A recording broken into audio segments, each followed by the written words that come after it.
السلام علیکم دوستانو، د مانوم دی میرولي خان او تاسو ګورئ تعمیر الاسلام چینل. دوستانو په دې ټیم کې سعودي عرب خپل اسلامی شناخت ورکوي.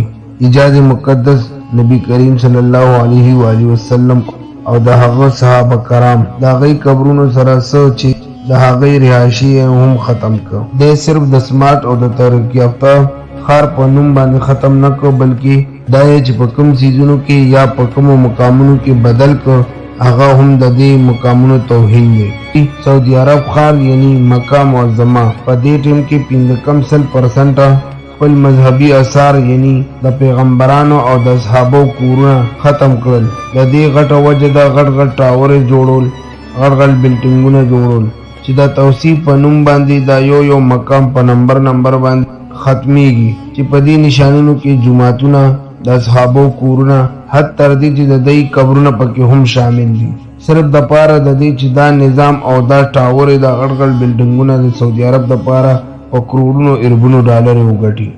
ولې چې دا د وین 20 and 30 د تحت په دننه د سعودي عرب په خار جده کې دننه نایټ کلبونه داسې نور میوزیکل کنسرت چې د سلیماګانو په شکل منګه ولیدلې د پاره د دې چې د یورپ عوام ته د خپل کور په شان ماحول ورکول د پاره د خپل ملک د سعودي بادشاہ بدل کړی دا. خو په مکه او مدینه کې اسلامی نشانونه ختمول، ولې چې د اسلام شروع د دې خارونو نشي هوا او دې سره د دې د آبا او ابدا تاریخ تړل شوی. دا څه عام خبره هم نه ده چې د دې نه صفه دا ظاهريږي چې سعودي عرب خپل تاریخ ختمول غواړي. خو د دې نه زیاته د افسوس خبره ده چې په دې ټاپک اړه څو خبره نه کوي.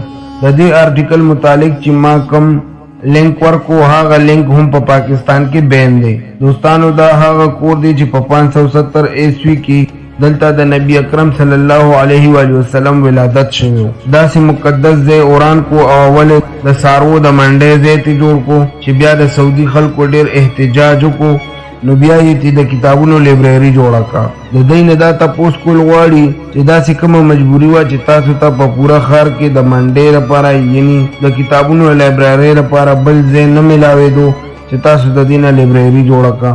نبی اکرم صلی الله علیه و آله وسلم چې د مکې نه مدینه ته کوم کور ته هجرت کړو، هغه کور یې هم راوغورځولو. دا د حضرت ابوبکر رضی الله تعالی عنہ د حضور صلی الله علیه و آله وسلم د ټولو نه د نږدې دوست کور دی.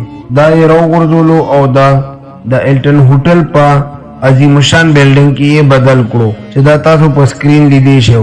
دوستانو دا د نبی اکرم صلی الله علیه و آله وسلم دا رومبنه خزي حضرت خدیجه بیبي کور دی چې دلته کې د قران یو څو آیاتونه هم نازل شوي. د دین علاوه ستا لور زینب، امیہ، ام کلثوم، فاطمه او تاسو زوی قاسم هم په دې کور کې پیدا شوی. تاسو په تصور کې راځي چې دې کور سره به سامل کړي. دا کور صرف راغورځول نه دی بلکې د بیت الخلا په شکل کې بدل کړی دی.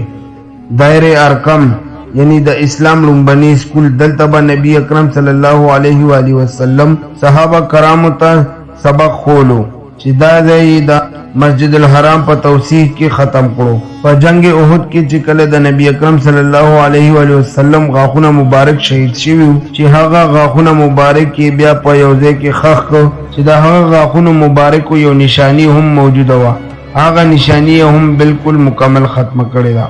د زمزم په کویانو باندې که محراب یا بیت الحزن چې کوم د شهر مدینه قبرستان مکی یو مسمار عمارت دی چې دلته کې حضرت فاطمه رضی الله تعالی عنها د څه وخت پورې عبادت به دلته کې کولو او فاطمه رضی الله تعالی عنها به د حضور صلی الله علیه و آله وسلم د مرګ نه پس فاطمه رضی الله تعالی عنها به دلته کې د خفګان ورځې تیرولې.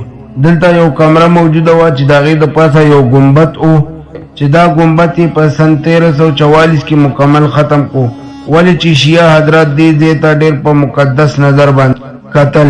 د انسانانو مور حضرت بیبي حوا قبر کم چې په جده کې موجود و چې دا یې د کنکریټ په دیوالونو باندې کور کړو چې دلته کې د حضور صلی الله علیه و آله وسلم د پلار حضرت عبدالله قبر یې هم غیب کو او د حضور تر حضرت حمزه بن ابن مطلب چې په دې نوم باندې کوم جمعه او هغه سعودي حکومت مکمل ختم کو چې اوسه د قبر نه غیر چاپیره یو څو کانی د نشانې په تور موجوده دي. د حضور صلی الله علیه و وسلم د مور قبر بیبي آمنه چې دا ته هم بچ پاتې نشو چې په دې باندې هم هسي او سو کاڼي ایښي دي. د دین علاوه څومره زیات عمارتونه او قبرونه موجود دي چې هغه موږ په دې ویډیو کې نشو خولی چې هغه د سعودي حکومت د انتظاماتو په وجه مکمل لرکړی شوی دي چې په دې مقدس ځایونو کې جماعتونه هم شامل دي. تاریخي اجلیات کله یې هم راغورځولې ده چې دا د 19 صدۍ په دننه د غرونو د پاسه جوړه شوې وه چې د مسجد الحرام حفاظت کیږي او د دونه اوچتوالي نه د مسجد الحرام مکمل په نظر راځي. مکه کلب ټاور چې د کم د دنیا د ټولو نه اوچت ټاور دی چې دا یې د برطانیې د بیگ بینګ په نقل باندې جوړ کړی دی. حالانکه د الله تعالی نبی حضرت محمد صلی الله علیه و وسلم د غټو بلډینګونو له جوړولو نه منع کړی ده او دې ته د قیامت یو نشانی هم ویلې ده. د سعودي د خلکو په زړونو کې ډېره غم او غصه شته خو د بادشاهت د یرې نه هیڅ غږ نشي کولی او نه د دغه حکومت د لاسه څه احتجاج کولی شي. د سعودي بادشاه محمد بن سلمان بار په خپلو تقریرونو کې وایي چې دا منګه یو دویم یورپ جوړو چې د هغې په شان تهذیب مذهب او بېحیایي به پکې چلیږي. ځکه خو په نیون سیټي او په ون لاین سیټي باندې کار ډېر په تیزۍ سره روان دی چې په دې پروجیکټو کې زیاتر انویسټمنټ امریکا او یهودي خلک کوي. دلته به دا خلک نه صرف سیاحت لراځي بلکې دلته به خپلې زندګۍ آبادولو لپاره هم دا خلک راځي. ترک حکمرانو هم په خپل دوراني سلطنت کې یعنی کې سلطنت عثمانیه په دور کې یې ډېر نوې تعمیرات کړي دي. بېشکه چې دوی کې خپل اختلافات شته د دوی خپلو کې د پالیسو نه په لکو بار باندې اختلاف خو په مکه مدینه کې چې په دغه دوران کې څومره احترامات شوي دي د هغې نښې اوسه پورې هم موجودې دي چې په دې کې د تعمیراتو منصوبې او د اسلامي ورثه دپاره کارونه هم شروع شوي. اوس مسلمانان ټول د محمد او ځان طرف ته ګوري ولې چې د ترکي خپې لاس د دویم جنګ عظیم نه پس تړلی شوي دي چې هغه معاهده به په 2023 کې ختم شي او دوی به آزاد شي چې په دې کې د 100 کالو لپاره په خلافت دور باندې پابندي لګېدلې وه. دا به اوس 2023 له معاهده ختم شي. نو تاسو څه ګڼئ چې دا ترکي حکومت به بیا دا ټول مسلمانان ټول رایو کی او کنا او په دې کې به د خلافت نظام دوباره شروع شي او یا د خلافت د نظام د شروع کېدو څه چانس شته او کنا چې په نن وخت کې به دا ټولو نه غټ سوال وي. د سعودي عرب په دننه یو داسې تاریخي ورثه احساسو چې هغې په دننه به انسان لاړو نو انسان ته به ځان په هغه ټیم کې شاملېدل محسوس کېده او داسې به ښکارېده چې زه په هغه زوړ ټیم کې وردننه شم چې هغې سره به په زړه باندې یو روحاني سکون راتلو چې په نن سبا وخت کې به صرف دا ځایونه صرف په تصویرانو کې موجود دي او د زوړ وخت صرف یاداشت پاتې شو.